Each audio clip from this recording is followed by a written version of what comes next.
Hey guys, welcome back. This is Obama. And Anna. And Robert. And Robert. See, Robert got the clue tonight. So this week I've been talking a lot about limiting beliefs.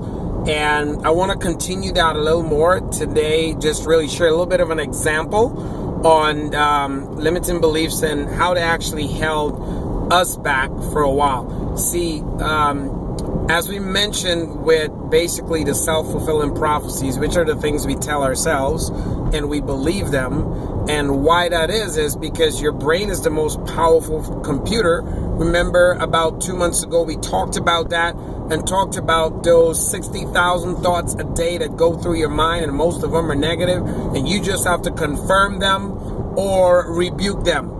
So a lot of the limiting beliefs I had was because of my past, my childhood, the things that I was less fortunate to receive. And I started telling myself these things like, I can't be successful because my parents wasn't successful, or I can't do this because of this. I can't do X because of Y, or I can't get B because of A, and blah, blah, blah. So what happens with these self-fulfilling prophecies is basically whatever we tell ourselves.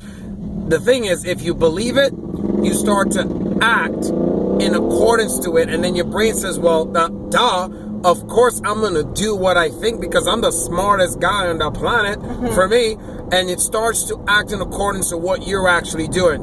So when I started getting and surrounding myself with people who are going in the direction I was going, the very first thing it did was made me feel extremely, what, honey? What? Uncomfortable. She's driving, so she's focusing, yes. Right? And I just made her uncomfortable, so she's like, huh? But anyways, I was uncomfortable. And what happens when we get uncomfortable, there's one of three things we do. Number one, we get out of our comfort zone and move in accordance with what we know we need to do. Number two, we do nothing. Or three, we just kind of clam up and freeze, and it's kind of number two, not really do much of anything else, but we kind of recede back into that comfort zone and stretch or make an excuse. And we already know that we can have reasons or we can create results, but we can't have both, necessarily not all the time, right? So you can lie to some of the people some of the time, but you can't lie to everyone all the time. You can lie to yourself some of the time, and the bad thing is sometimes you believe those lies, and you could lie to yourself all the time, right? So what you have to do is you have to start telling yourself a different story.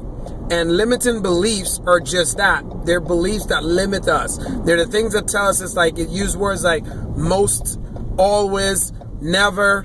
And, there's that old phraseology of never say never. Okay, so I'll just leave that one there.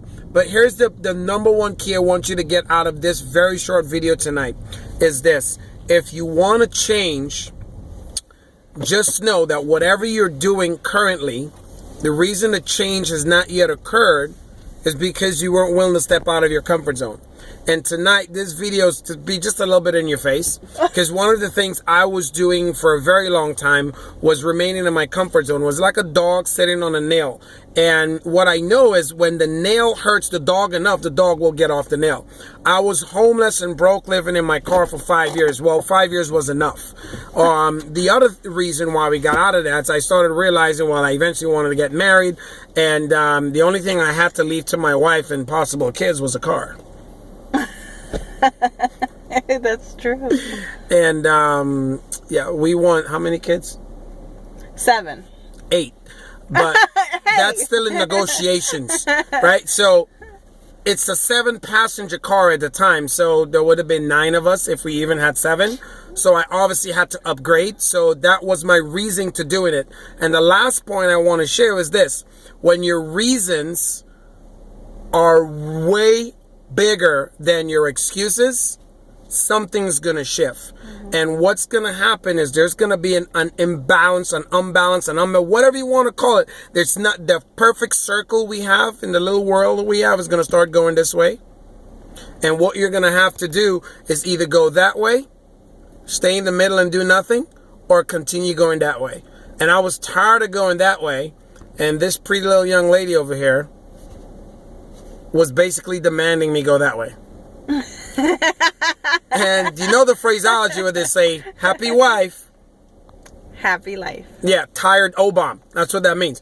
But anyways, we decided to put all our comforts aside, right, Robert? Yep. And just make it work. So with that, hope you guys have an incredible night. Take care. God bless, and see you in the next video. Bye, guys. for now.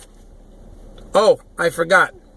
This is your visionary entrepreneur, Obam Bowen, and the author of Philosophy of Success. God bless. Bye-bye.